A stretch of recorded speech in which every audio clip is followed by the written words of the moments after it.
Un gusto estar en esta mañana con ustedes para estudiar la santa palabra de nuestro Dios, la santa palabra del Señor. ¿Qué le parece si oramos a Dios, encomendamos este tiempo? Sé que el calor es sofocante, pero podemos hacer un arreglo juntos. Si toman toda la atención necesaria en estos 30 o 35 minutos, o en este tiempo, yo voy a tratar de terminar más pronto. ¿Sí? ¿Está bien? ¿Qué le parece? ¿Sí? Vamos a orar entonces y encomendamos este tiempo a nuestro Dios, a nuestro Señor. Oramos. Padre, gracias te damos, Señor, por esta mañana y por este tiempo que nos regalas, que nos permites oír tu voz. Permítenos, Señor, escuchar tus palabras de una forma sencilla, humilde, de una forma, Señor, que pueda penetrar en lo más profundo de nuestro corazón y podamos, Señor, obedecer tus palabras, tal y cual como nos enseñas. Permítenos, Señor, en esta hora tu presencia, que tu Espíritu nos guíe a toda verdad, Señor, y ponemos todo este tiempo en tus manos, dándote gracias por cada uno de mis hermanos que en esta hora nos visitan y también amigos que están llegando hoy por primera vez. Oramos dándote gracias por todo ello en el nombre de Jesús. Amén. Amén. ¿Sabe? Quiero hacerle una pregunta de circunstancias que voy a empezar a mencionar, de cosas que voy a empezar a mencionar, pero primero quiero decirle la pregunta.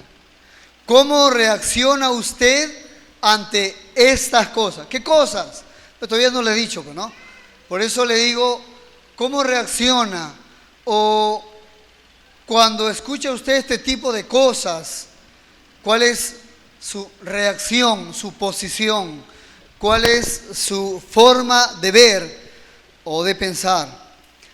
¿Sabe? Como por ejemplo, una viuda y anciana cae víctima de una estafa y pierde los ahorros de toda su vida.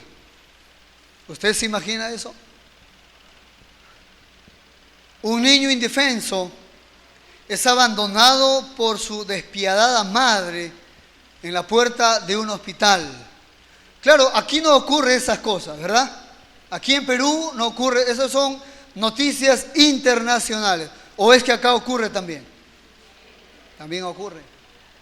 ¿Cómo reacciona usted ante un hombre que está en la cárcel esperando su sentencia, pero ya han pasado 8 años y cuando le dan su sentencia finalmente, este hombre era inocente, este hombre no era el culpable, pero ya pasaron 8 años? Es que cometimos un error, le dicen, después de 8 años.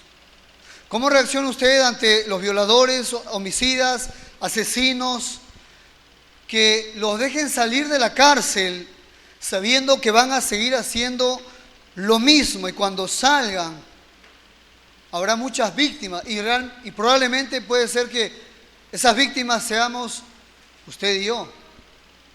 Porque ahora todo se arregla con dinero, un poco de dinero y pueden salir a hacer lo mismo. Vamos a hacerlo un poco más personal. ¿Cómo reacciona usted que ha contraído una enfermedad? Usted que ama a Dios, que sirve a Dios, usted que ha tratado de vivir justamente o rectamente con los demás y ahora ha contraído una enfermedad y usted se pregunta, ¿y por qué? ¿Por qué a mí? ¿Por qué así?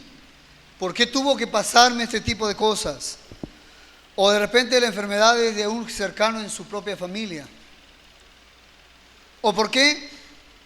Usted empieza a preguntarse, ¿por qué es que tuve que pasar este fracaso personal? Este proyecto no salió.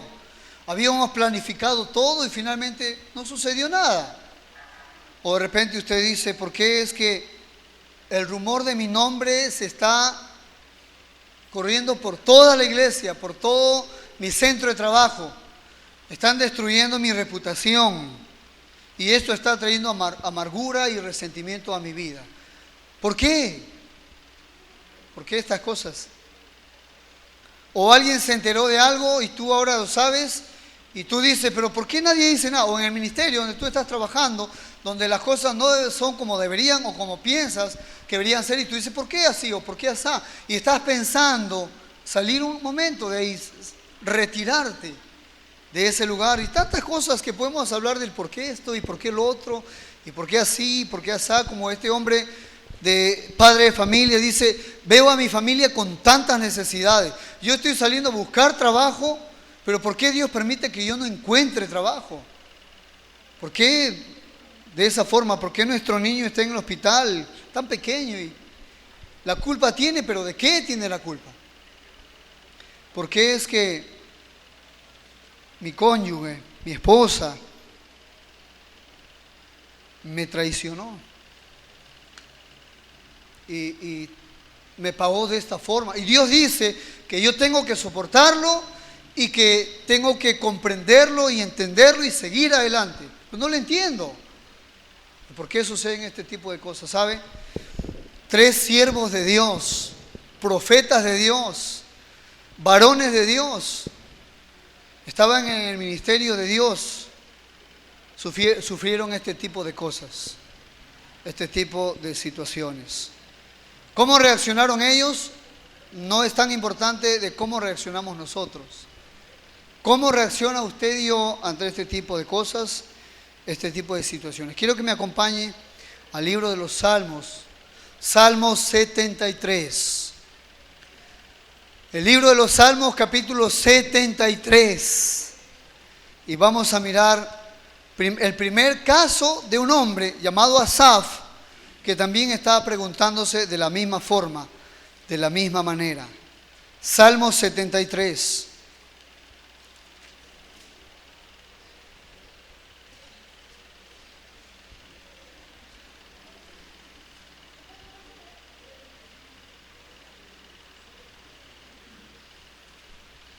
Ahí está, el Salmo 73.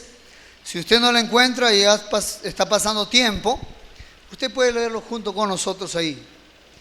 Dice Salmo 73, vamos a leer desde el verso 2. Miren lo que estaba pasando en el corazón de este hombre. Dice así: en cuanto a mí, casi se deslizaron mis pies, por poco resbalaron mis pasos, porque tuve envidia de los arrogantes, viendo la prosperidad de los impíos, porque no tienen congojas por su muerte, pues su vigor está entero. No pasan trabajo como los otros mortales, ni son azotados como los demás hombres. Por tanto, la soberbia los corona, se cubren de vestido de violencia, los ojos se les saltan de gordura, logran con creces los antojos de su corazón o del corazón, se mofan y hablan con maldad de hacer violencia, hablan con altanería, ponen su boca contra el cielo.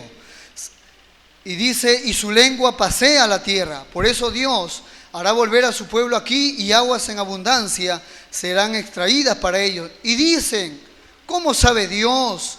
Y hay conocimiento en el Altísimo. He aquí estos impíos, sin ser turbados del mundo, alcanzaron riquezas. Verdaderamente en vano he limpiado mi corazón y lavado mis manos en inocencia. Aquí vemos a un hombre, Asaf, y está mirando situaciones, circunstancias, atropellos, injusticias, y está mirando desde su propia perspectiva, viendo, ¿y por qué, Señor, estas cosas? ¿Por qué hombres se levantan contra ti, se burlan de ti y nada sucede? Parece que nada pasa, no hay un castigo para ellos. ¿Por qué, Señor? ¿Por qué este tipo de cosas? El libro de Habacuc, capítulo 1, es el segundo siervo de Dios, profeta de Dios, que también está preguntándose lo mismo. El libro de Habacuc.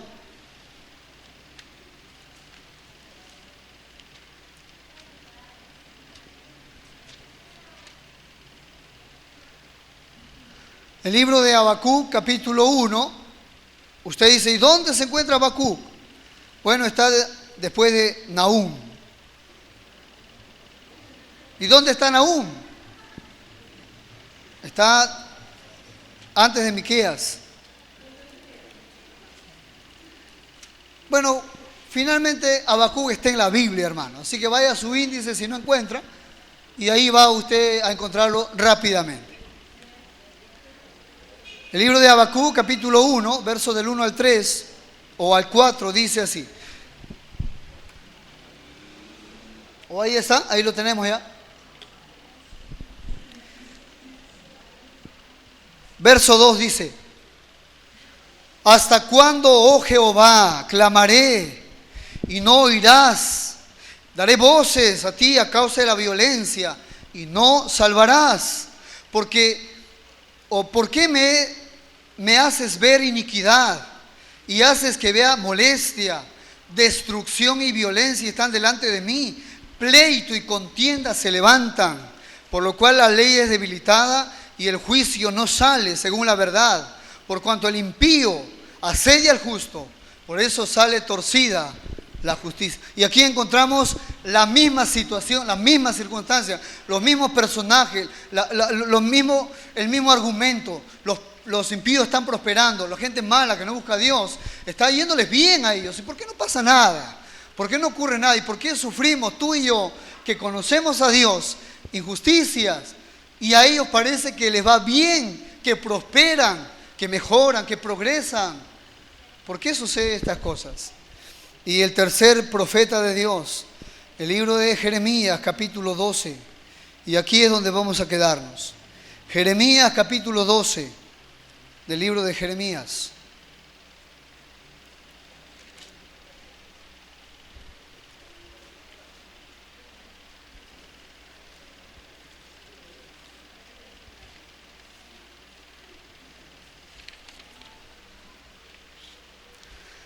Jeremías capítulo 12, verso 1.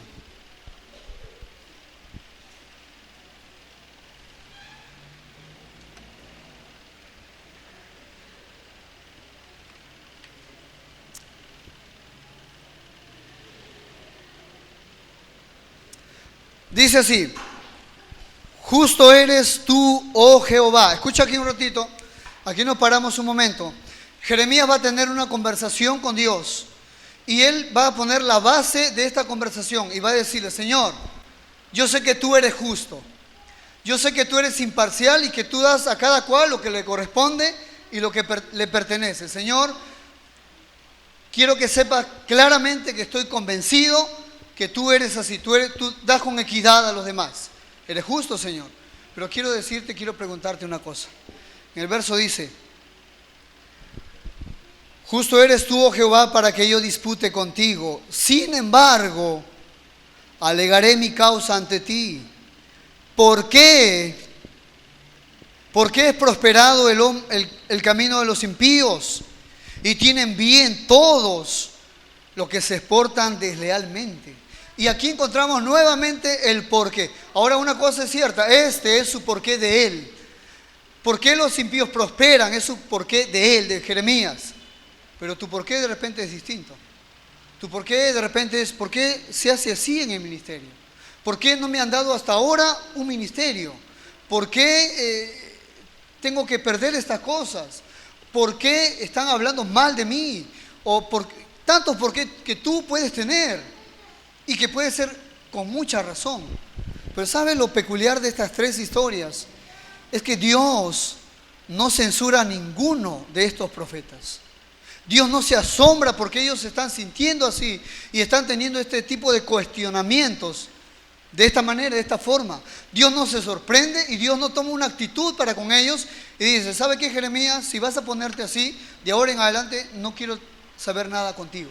No, Dios no se asombra y no censura porque uno se ponga de esta forma y de esta manera, porque Él se va a poner peor todavía.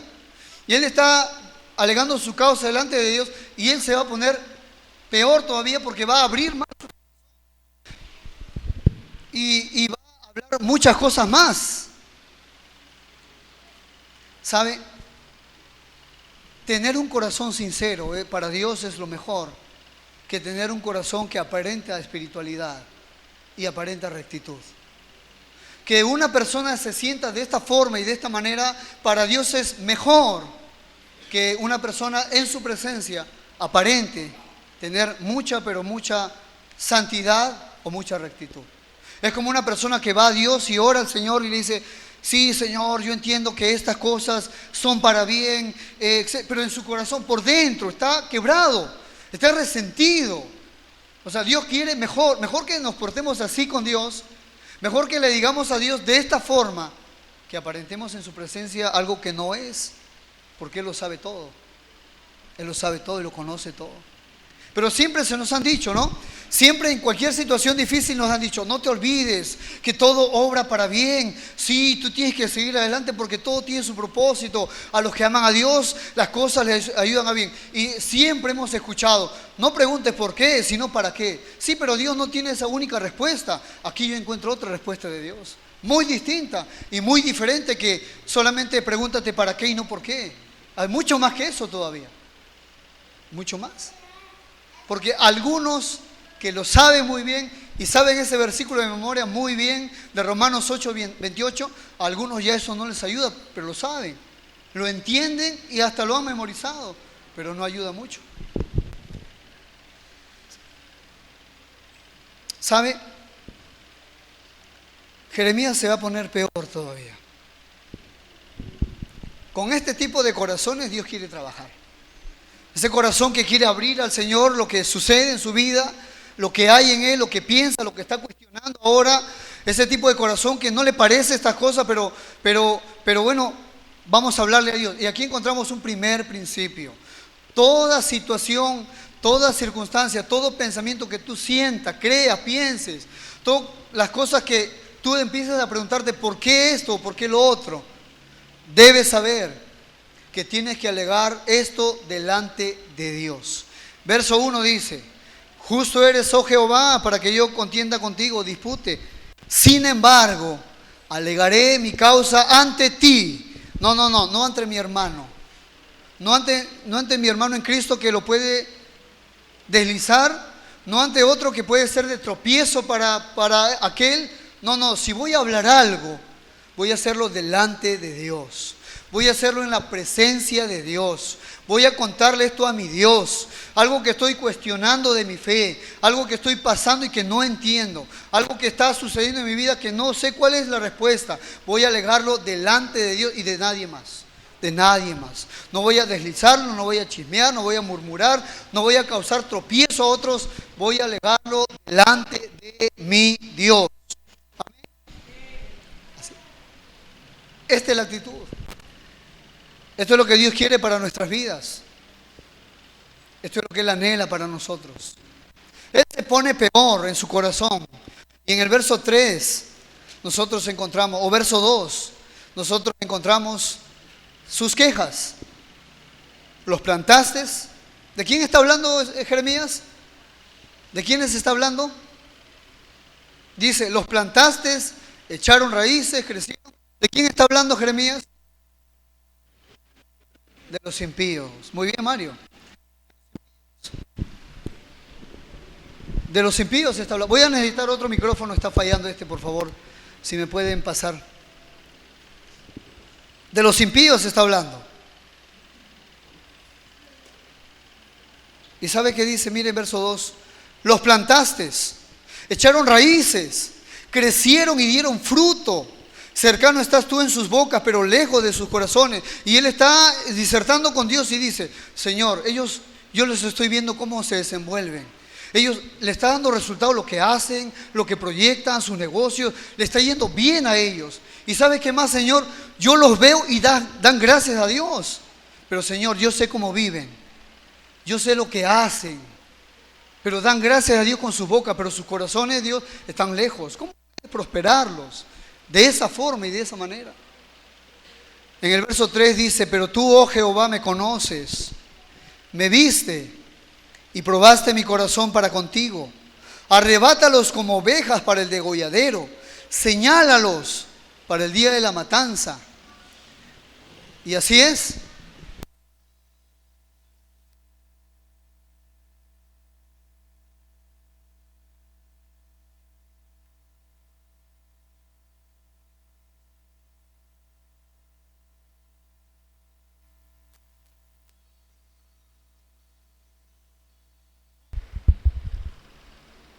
¿Y sabe lo que pide en el verso 3?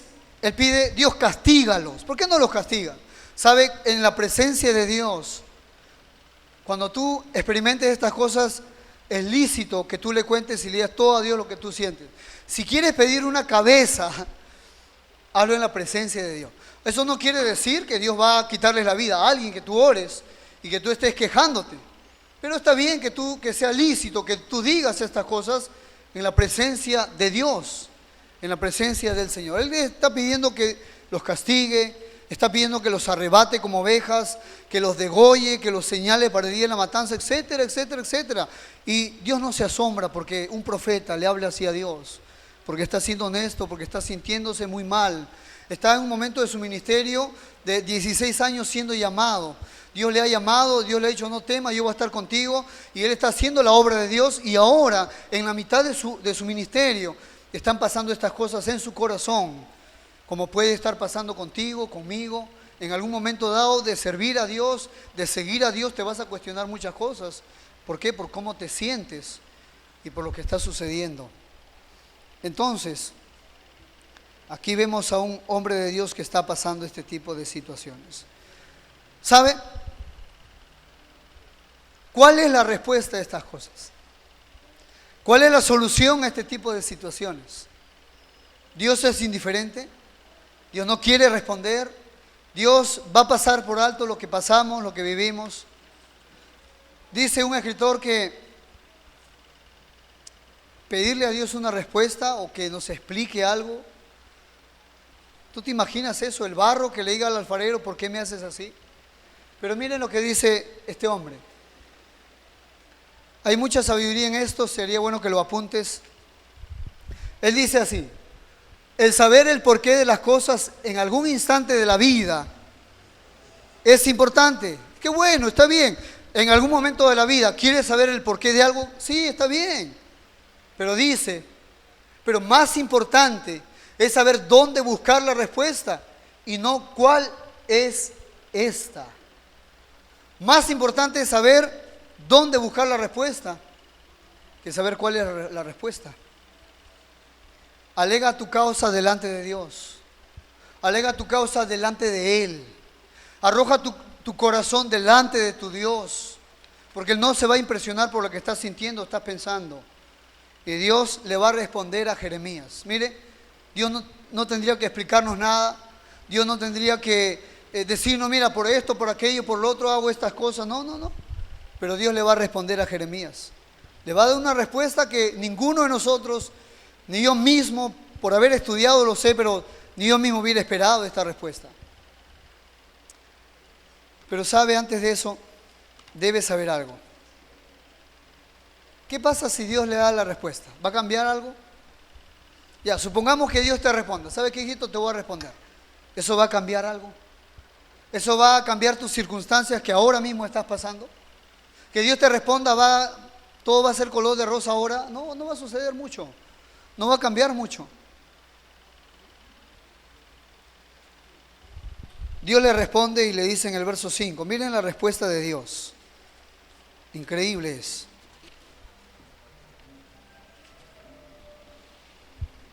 Verso 5 dice así: si corriste con los de a pie y te cansaron, ¿cómo contenderás con los caballos?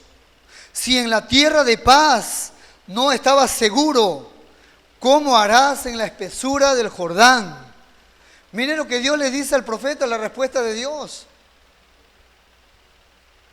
Si estás corriendo con los de a pie y te cansas por eso, o sea, si en estas cosas sencillas ya te estás desanimando, ya te estás cansando, ya te estás resintiendo, ya estás dejando el camino, estás pensando abandonar la senda.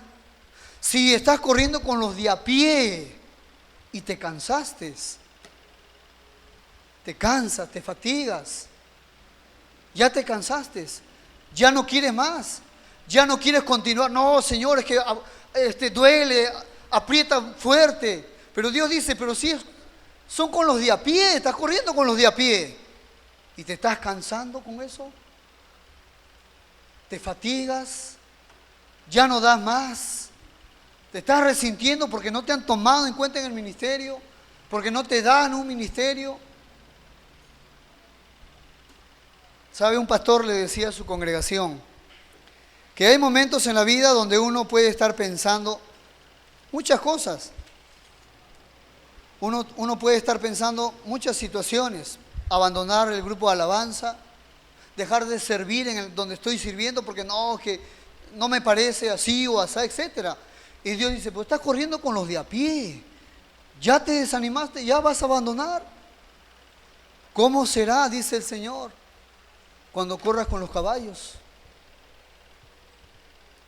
¿Cómo será cuando realmente vengan pruebas que van a ser sumamente importantes en tu vida? Si con los de a pie no puedes.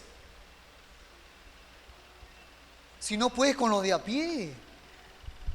Ya no quieres continuar más. Ya no quieres proseguir, ya no quieres persistir. Y dices, no, ya no. Y Dios dice, pero son los de a pie, varón. Son los de a pie, mi hermano. ¿Cómo va a ser? ¿No ves que puede ser que te esté preparando Dios para que corras con los caballos? ¿No crees que Dios está preparando el camino para lo porvenir más bien? Y tú te resientes, y tú te desanimas, y tú quieres abandonar, ya no quieres más. Y Dios dice, son los de a pie, dice el Señor. Te esperan los caballos. ¿Cómo va a ser si ahora no puedes? Si te estás muriendo y ahogando en un vaso de agua, ¿cómo va a ser cuando vengan los caballos? ¿No crees que Dios puede estar preparándote para un mayor reto en tu vida?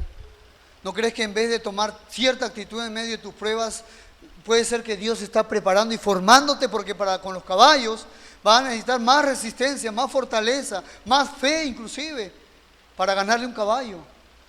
¿No crees que los retos van a ser mayores? Por eso está sucediendo aquello en tu vida ahora, para que tú corras con los caballos, para que tú le das frente a lo que realmente van a ser pruebas más duras y más difíciles en tu vida. Pero si ahora te estás desanimando, si ahora que estás corriendo con los caballos, ya no quieres continuar, ya no quieres proseguir. ¿Sabe? Lo segundo que Dios le dice es lo mismo que le está diciendo al profeta. Verso 5, la segunda parte dice así: si en la tierra de paz no estabas seguro, ¿cómo harás en la espesura del Jordán? Miren lo que le dice el Señor. Si en tierra de paz. ¿Sabe cuándo era tierra o tiempo de paz en el tiempo de Jeremías y de los profetas? Era cuando había ausencia de guerra, no había guerras. El tiempo estaba en paz, descanso, los soldados estaban con sus familias en casa, la gente podía salir y caminar tranquilamente por la calle, era tiempo de paz. Y Dios le dice, en tiempo de paz no estás seguro. ¿Cómo va a ser cuando yo te meta a la espesura del Jordán? ¿Y cuál es el Jordán? Mira el Jordán. Ahí está el Jordán. ¿Sabe lo que pasaba en el Jordán? Ese es el río Jordán, el río más grande de Palestina. Este río es de condiciones pantanosas. En este río hace un inmenso calor en toda esta región. ¿Y sabe qué? Ahí mire usted, a los alrededores o alrededor de este río está la presencia de estos arbustos que se llaman zarzas.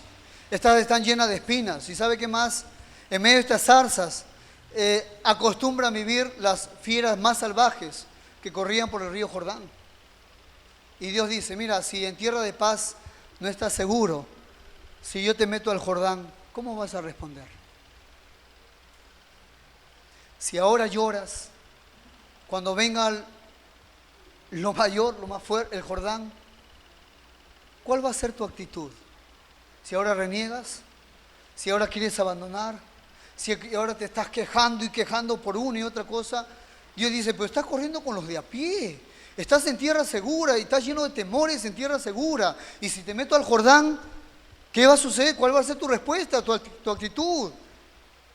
¿Sabe? Dios está llevándole al profeta a una mayor madurez. Dios está llevándole al profeta a mirar la perspectiva de los problemas de una perspectiva totalmente distinta, que solamente no preguntes por qué, sino para qué. Muy distinta. No sabes que estás corriendo con los caballos y ya te estás ahogando. No puedes con tu propia vida y organizar tu propia vida y quieres un ministerio, dice Dios. Si no puedes con los de a pie, ¿cómo vas a correr con los caballos? Si en tierra de paz no te sientes seguro y para que te puedas desenvolver bien, ¿cómo será en la espesura del Jordán? Dice el Señor. Así que no sé por qué forma o de qué forma pueda Dios estar hablando a tu vida. Solamente Dios conoce lo que estás viviendo, solamente Dios conoce lo que en este momento estás pasando, estás pensando, los sentimientos encontrados que tienes, solamente Dios sabe eso. Pero esto Dios me habló hace 2 semanas atrás a mí, en una de las enseñanzas que tenía para mi vida personal. Dios me dijo de esta forma y me había preparado 2 semanas antes. ¿Por qué? Porque el día jueves al mediodía yo pasé una circunstancia bastante difícil. Tenía una maleta, había dinero, había una laptop, había unos folders del cuerpo pastoral que trabajamos por casi 4 años, etcétera, etcétera, etcétera. Estaba el ministerio, total ministerio que desarrollamos junto con el cuerpo pastoral. Y el mediodía, a las 12 del mediodía, día jueves, se robaron todo. Abrieron el carro y se llevaron, vieron la maleta y se llevaron todo. Sí, yo estaba llorando, estaba quejándome con Dios y Dios me dice, y mira que Dios me preparó 2 semanas atrás y me dijo, por esto lloras, me dijo Dios. Y cuando venga lo verdadero, y cuando venga lo más fuerte, y cuando venga y tenga que sacudirte el piso, ¿cómo vas a responder? Si por esto estás de esta forma, estás de esta manera. Y hablaba con mi esposa y le dice, pero no te das cuenta que es que Dios ya te había preparado. Es cierto. Y recién pude entender que Dios me había hablado antes para algo que iba a ocurrir en mi vida 2 semanas después. ¿Y sabe qué? Al otro día que había sucedido estas cosas, Dios me volvió a hablar de una manera sorprendente. Vamos a Mateo capítulo 11. Quiero terminar esta enseñanza con esto. Mateo capítulo 11.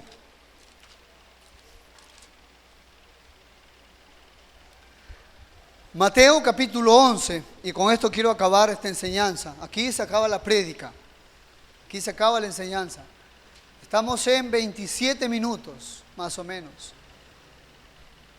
Más o menos. ¿Cuánto dijimos? 35, no digan 30, 35 hemos dicho, ¿ah? No me corten el tiempo tampoco. Verso 1 dice así. Miren lo que dice el verso 1 el Señor, dice así. Cuando Jesús terminó de dar instrucciones a sus 12 discípulos, se fue de allí a enseñar y a predicar en las ciudades de ellos. Y al oír Juan en la cárcel los hechos de Cristo, le envió 2 de sus discípulos para preguntarle, ¿eres tú aquel que había de venir? ¿O esperaremos a otro? Respondiendo Jesús le dijo, id y hacer saber a Juan las cosas que oís y veis. Escucha acá. Usted sabe quién es Juan el Bautista, ¿verdad? Uno de los mayores profetas del Nuevo Testamento. La gente estaba predicando. ¿Usted se imagina? Un hombre se levanta, está predicando en el desierto donde no hay nada de gente. Y la gente al oír de Juan empiezan a llegar al desierto a escuchar su predicación. Era un varón de Dios, era un hombre de Dios. Cuando hablaba era poderoso en lo que él predicaba, lo que él hablaba y decía. La gente le oía de buena gana. ¿Y sabe qué más? Este hombre de Dios dijo un momento, este es el Cordero de Dios. Habló de Jesús y dijo, este es el Cordero de Dios que quita el pecado del mundo. Pero ahora Juan está en la cárcel, pasando un momento difícil que tú y yo pasamos también. Y él está dudando. Porque miren lo que le dice en el verso 2. Y al oír Juan en la cárcel los hechos de Cristo, envió a sus discípulos, verso 3, para preguntarle, ¿eres tú aquel que había de venir? ¿O esperaremos a otro? Pero Juan había dicho que él era. Juan había dicho que él era el Cordero de Dios. ¿Qué estaba pasando con Juan? Bueno, está sintiendo mal y está cuestionando lo que está pasando en su vida, en su ministerio. Entonces, ¿sabe? Jesús le dice a los mensajeros de esta manera, vayan y díganle a Juan 2 cosas, punto. Porque después de esas 2 cosas, Jesús ya va a hablar de otras cosas con el pueblo, pero le va a responder de 2 maneras. Verso 5 está la primera manera. Los ciegos ven, los cojos andan, los leprosos son limpiados, los sordos oyen, los leprosos son limpiados, los sordos oyen, los muertos son resucitados y a los pobres es anunciado el Evangelio. ¿Sabe qué le dice? Vayan y díganle a Juan, Juan, ¿no te das cuenta que la obra de Dios continúa? Tú no eres el centro, Juan, le dice. Lo que tú estás pasando tienes que saber que tú no eres el centro de la historia. La obra continúa, la obra sigue su curso. Tú te puedes quedar resentido en la cárcel con lo que tú crees, pero la obra va a continuar, la obra va a proseguir, la iglesia sigue caminando. Y así es, así es. Tú y yo podemos quedarnos resentidos en algún problema que hayamos pasado en la vida y ahí nos quedamos. Y nosotros decidimos o quedarnos con nuestro resentimiento o dejarle a Dios y alegar nuestra causa delante de Él y seguir adelante. O te quedas como Juan, resentido. Y Dios le dice, ¿sabes qué, Juan? Tú no eres el centro, la obra continúa. La gente se está salvando, Juan, se están sanando. La obra sigue su curso. Y lo segundo que le dice es todavía más impresionante. La segunda respuesta que le da, verso 6. Y bienaventurado es el que no halle tropiezo en mí. ¿Sabe qué le dice? Esto es tan importante por 3 motivos. 1, porque le dice estas palabras en el momento preciso de lo que está pasando Juan. 2, es tan importante por lo que significa. Y 3, es tan importante estas palabras por quién las dijo, que es el Señor Jesucristo. No fue cualquier profeta, fue Jesús mismo quien dijo, bienaventurado todo aquel que no haya tropiezo en mí. ¿Sabe lo que le dice Juan? Le dice, dichosa la persona que cuando yo empiece a hacer algo en su vida, no se resienta, no se ofenda, no cuestione y pretenda abandonar los caminos de Dios. Dichosa la persona que cuando empieza a mirar ciertas cosas, no esté pensando tropezar y finalmente ahí quedar. Así es como Dios ve y como nosotros tenemos que tomar las injusticias de la vida. No resintiéndonos, sino ver desde la perspectiva de Dios. Estás corriendo con los caballos como yo también. Dios nos está preparando para lo porvenir, mis hermanos. Estás en tierra de paz, viene la espesura del Jordán.